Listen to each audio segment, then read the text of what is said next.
겟세마네 동산에서 예수님께서 체포되었습니다. 그러자 제자들은 다 공포에 질려서 체포되신 주님만 놔두고는 뿔뿔이 다 도망가 버리고 말았습니다.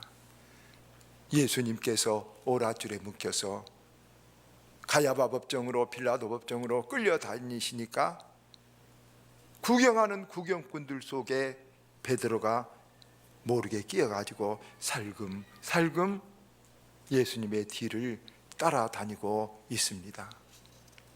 54절에 보면은 베드로가 그렇게 하는 모습을 멀찍이 예수님을 따라갔다 이렇게 말합니다. 이 멀찍이 따라갔다는 말에서 뭘 느낍니까? 가까이 가서 주님, 저 베드로입니다. 이렇게 주님 편이 되지 못하고 엉거주춤. 여러분, 무서워서 가까이 가지도 못하고 그렇다고 주님 버리고 도망도 못 가고 여러분 이러지도 저러지도 못한 베드로의 모습을 우리는 본문 성경에서 볼 수 있습니다. 이런 베드로의 모습을 보고 혹자는 베드로가 참 비겁하구나 이렇게 생각할 수도 있지만 저는 그렇다고 생각하지 않습니다. 그래도 다른 제자들은 다 도망가 버렸는데 그래도 베드로는 아예 도망쳐 버리지 아니하고 멀찍이라도 숨어서라도 주님을 지금 살피면서 따라가고 있는 것입니다. 이런 베드로의 모습은 현실의 상황과 자기가 가진 마음의 믿음과의 사이에 큰 갈등과 고민을 우리는 볼 수 있습니다. 예수님께서 오랏줄에 묶이고 병사들의 창검은 번떡이고 여러분 이런 공포스러운 분위기 속에서 누가 감히 탁 주님 앞에 나서서 주님 제가 함께 하겠습니다 이렇게 할 수 있겠습니까? 더더구나 베드로는 처자식도 있는 몸이었습니다. 그래서 베드로는 멀찍이 따르고 있는 이 모습을 볼 때 고민하는 믿음, 고민하는 양심과 고민하는 의리를 우리는 찾아볼 수 있는 것입니다. 마가복음 14장 51절 이하에 보면 이렇게 예수님이 잡히자 다른 한 제자가 처음에 잡혔을 때 예수님을 따라갑니다. 그런데 이 사람 열대지방 이스라엘의 중동에는 홀리브 같은 담요 하나 두르고 예수님을 따라가다가 사람들이 이 사람을 보고 이 사람 예수와 함께 있었다 이렇게 하니까 여러분 이 사람 홀리브를 버리고 발가벗고 그러니까 알몸으로 냅다 도망친 모습이 여러분 누가복음 마가복음 14장에 기록되어 있습니다.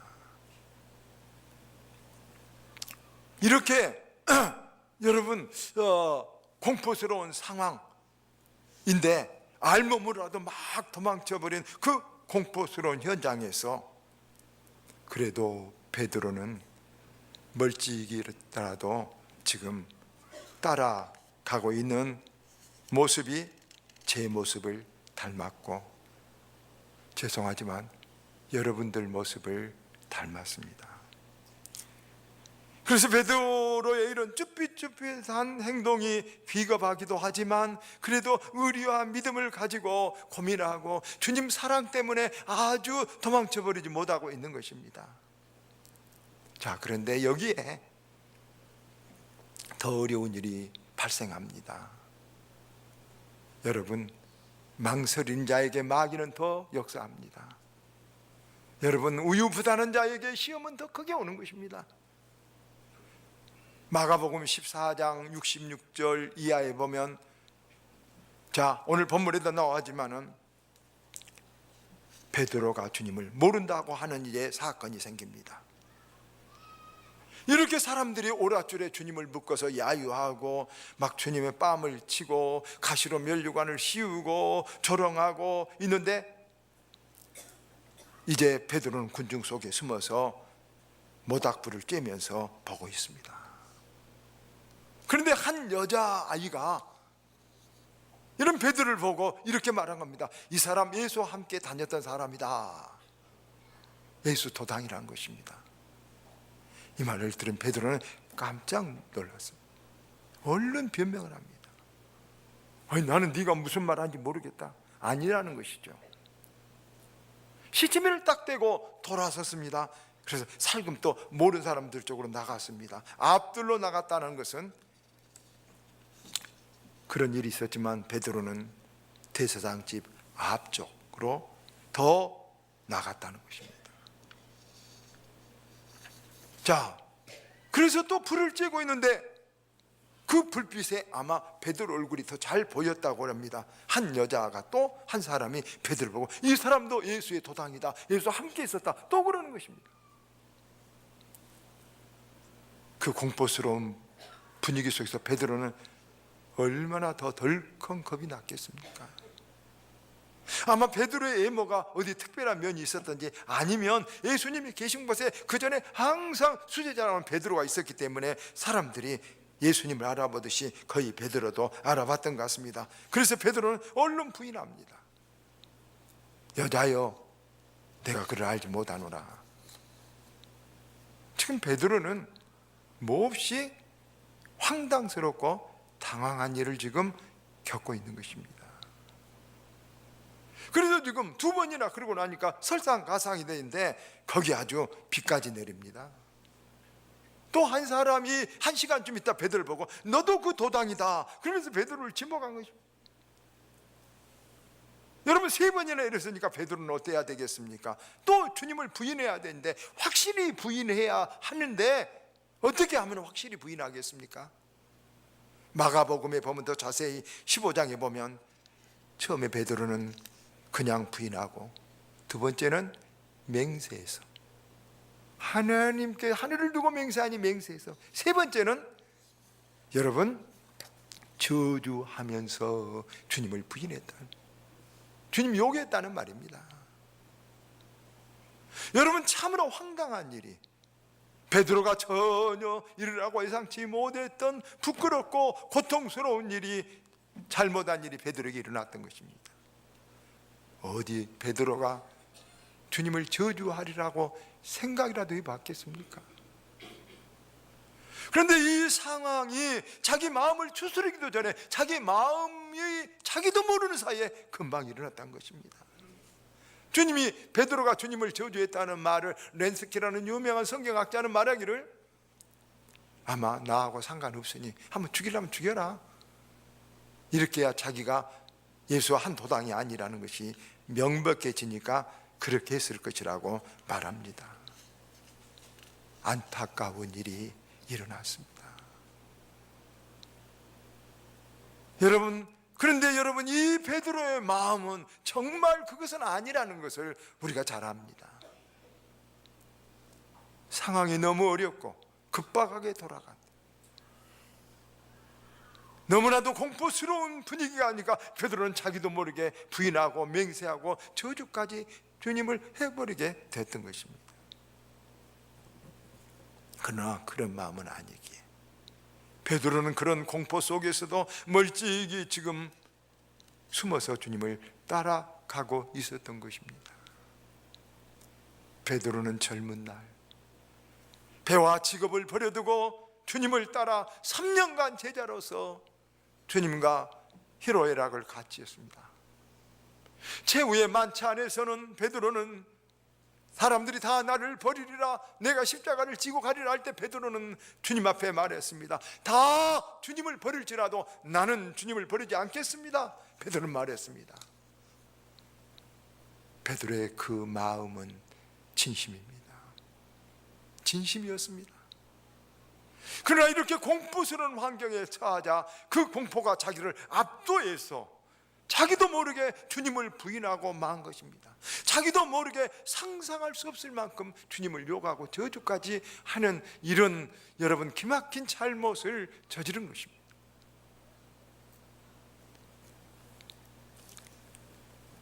자, 이러고 있는데 오늘 우리가 읽은 본문 61절에 보면 61절에 주께서 돌이켜 베드로를 보시니 하는 말씀이 있어요. 그러니까 베드로가 3번이나 주님을 부인하고 저주까지 해서 아주 주님을 욕하면서 부인을 했습니다. 그리고 60절에 보면 닭이 꺾여하고 닭 우는 소리가 들렸습니다. 그런데 그 닭 우는 소리와 함께 제사장에 신문 받던 오라증에 묶여있던 주님이 이렇게 하면서 저 뒤에 있던 군중 속에 있는 군중을 돌아보다가 베드로와 눈이 딱 마주쳤습니다. 여러분, 그 순간 우리가 눈이 마주친 순간을 알죠? 압니다. 여러분, 딱 베드로와 주님의 눈이 탁 마주쳤을 때 어떻겠습니까? 그때 베드로는 금방 주님을 욕했단 말입니다. 근데 주님이 자기의 눈이 딱 마주쳤을 때 베드로는 어떤 생각이 들까? 얼마 전 베드로가 주님이 말했습니다. 네가 나를 3번이나 부인하리라. 닭 울기 전에 네가 나를 부인하리라. 나는 절대로 안 그렇습니다라고 맹세했지만 네가 나를 부인하라. 주님 말씀이 있었습니다. 주님이 돌아서서 베드로를 보신 것 우연일까요? 아니죠. 어쩌다 눈길이 마주친 것이 아니죠. 여러분, 베드로는 주님이 나를 보았다. 아, 내가 하는 말도 들으셨구나.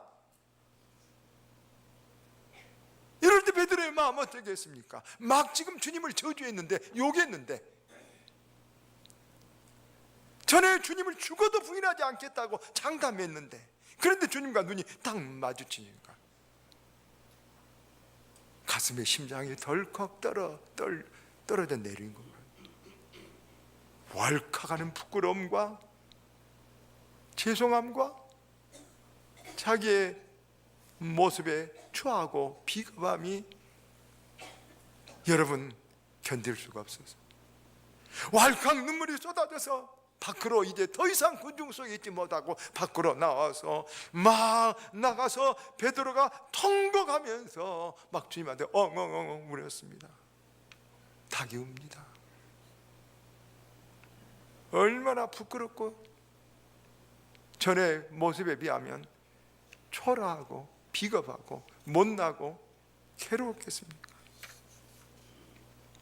또 그런 주님, 자기까지 배반해버린 주님을 보면 사람들에게 침뱉음을 받고 오랏줄에 묶여서 맷때림을 받고 있는 그 주님을 보면 얼마나 주님이 애롭고 불쌍하겠습니까? 그런 주님을 나라도 같이 옆에서 나 주님 편입니다 하지 못하고 나 주님 모른다 죽여버리라, 만약 그랬다면 얼마나 여러분 자신도 처참하고 주님도 외롭고 처참하겠습니까? 그래서 베드로는 나가서 통곡을 하면서 울고 또 울고 울었던 것입니다. 서양의 교회에 가보면 교회 십자가 대신 닭이 이렇게 올라 닭을 여러분 탑으로 세워놨습니다. 베드로의 이것을 기억하자고, 우리가 죄인이자고 여러분 말한 것입니다. 여러분, 그러면 이렇게 베드로를 그렇게 베드로가 주님을 저주하고 돌아봤을 때 돌아보신 주님의 그 눈동자는 어떤 것일까요? 어떤 눈동자였을까요? 베드로를 원망하는 눈째, 네가 그럴 수 있냐? 그것 봐라, 나는 그런 인간밖에 안 되지. 이런 마음으로 주님이 베드로를 바라다 보셨을까요? 그렇지 않습니다, 여러분. 베드로를 바라보신 우리 주님의 눈동자는 결코 실망도 아니고 원망도 아닙니다. 오히려 그 주님의 눈동자는 그렇게 말하고 행동한 베드로를 안타까워서 절제의 두려움 때문에, 골초에 너무나도 어려운 상황 때문에 주님을 모른다고 부인하고 예면하고 저주한 그런 베드로를 불쌍히 여기시고 주님은 바라보신 것입니다. 저가 베드로가 얼마나 마음이 아플까? 저가 저렇게 해놓고 다시는 내 앞에 나타나지 못하면 어떨까? 저가 평생 얼마나 열등감에 시달리며 괴로워할까? 주님은 그런 마음으로, 그런 눈동자로 베드로를 바라본 것입니다. 그래서 주님은 이렇게 말했을 것입니다. 괜찮다 베드로야, 이 상황에서 버텨낼 사람이 누가 있겠느냐? 네가 그렇게 말했지만 너의 본심은 그렇지 않다는 것을 나는 안다. 네가 그렇게 말했지만 그래도 네가 나를 사랑해서 따라온 줄 안다. 베드로야, 괴로워하지 말라. 절망하지 말라. 그래도 너는 내 제자다. 그래도 너는 내 친구다. 주님은 우리에게, 베드로에게 이렇게 말했을 줄 믿습니다. 주님은 원래 베드로를 알았습니다. 겁많고 약하고 못 배우고, 그러면서 영웅심이 많고 열등감이 많고, 그러면서 정이 많은 사람인 줄 알았습니다. 그래서 주님이 베드로를 바라보신 시선은 용서와 긍휼 그리고 사랑이 담긴 눈동자였던 것입니다. 그렇습니다, 여러분. 주님은 우리에게도, 여러분, 주님은 저의 약점을 다 알고도 저를 종삼으셨습니다.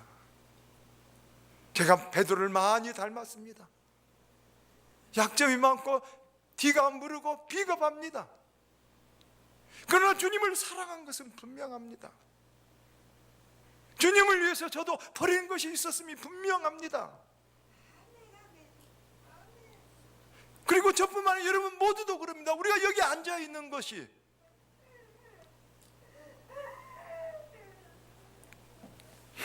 다 우리는 부족하고 허물과 죄악에서 주님 앞에 설 자신이 없습니다.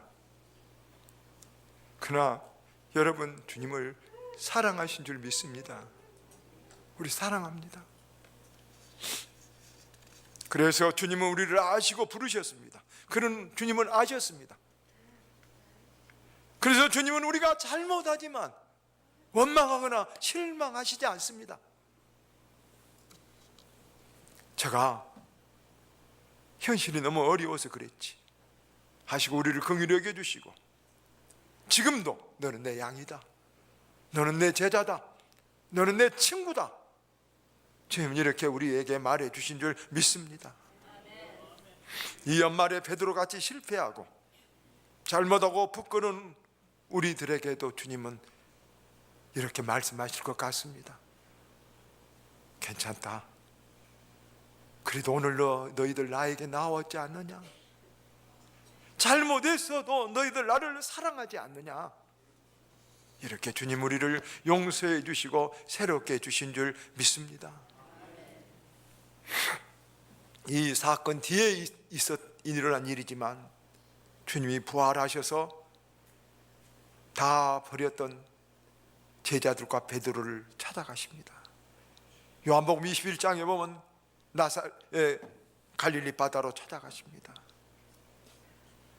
그때 주님이 베드로에게 물었습니다. 요한의 아들 시몬아, 네가 나를 사랑하느냐? 그 물음에 베드로는 이제 사랑합니다, 옛날처럼 대답 못했습니다. 너무나도 큰 과오가 있었고 부끄러움이 있었고 열등감이 있었기 때문에. 그래서 베드로가 하는 말이 무엇입니까? 주님이 아시나이다 그랬습니다. 예, 주님은 우리의 말을 듣지 않습니다. 우리의 행위를 보지 않습니다. 우리가 살인을 했을지라도, 우리가 간음을 했을지라도, 우리가 또 넘어졌을지라도, 우리가 너무나도 반복해서 자신이 미울지라도 그거 보지 않고 우리 마음에 1000개의 잘못 속에서 한 개의 선함을, 한 개의 사랑을, 한 개의 믿음을 보시고 다시 찾아주십니다. 그래서 베드로는 근심스럽게 네가 나를 사랑하느냐 말에 주님이 아시나라고 대답했습니다. 그리고 주님은 이렇게 말씀했어요. 내 양을 먹이라. 여러분, 이 말은 용서를 넘어서 여러분 사명까지 준 것입니다. 용서를 넘어서 신뢰까지 하신 것입니다. 여러분, 사람은 용서까지는 할 수 있습니다. 용서할 수는 있습니다. 그러나 신뢰는 어렵습니다. 그런데 주님은 용서만이 아니라 다시 신뢰하시고 다시 믿어주시고 다시 기회를 주셔서 내 양을 치라고 주님이 말하신 것입니다. 우리들에게도 주님은 이제 용서뿐만 아니라 더 훨씬 더 프리미엄을 얹어서 우리에게 다시 기회까지 주시는 주님이신 줄 우리는 믿습니다. 여러분, 이것이 세상에 알지 못한 십자가의 비밀, 십자가의 사랑입니다. 죄보다 큰 사랑, 죽음보다 큰 하나님의 능력이 이 십자가의 사랑과 이 십자가 은혜 안에 있는 것입니다. 우리가 그 은혜, 이 십자가의 비밀을 알기 때문에 우리는 잘못하지만 절망하지 않습니다. 우리는 넘어서지만 또 일어섭니다. 심지어 더 나가서 성숙한 사람은 못된 사람을 보지만은 정말로 못난 사람을, 정말로 못된 사람을 보지만 하나님 앞에 절망하지 않습니다.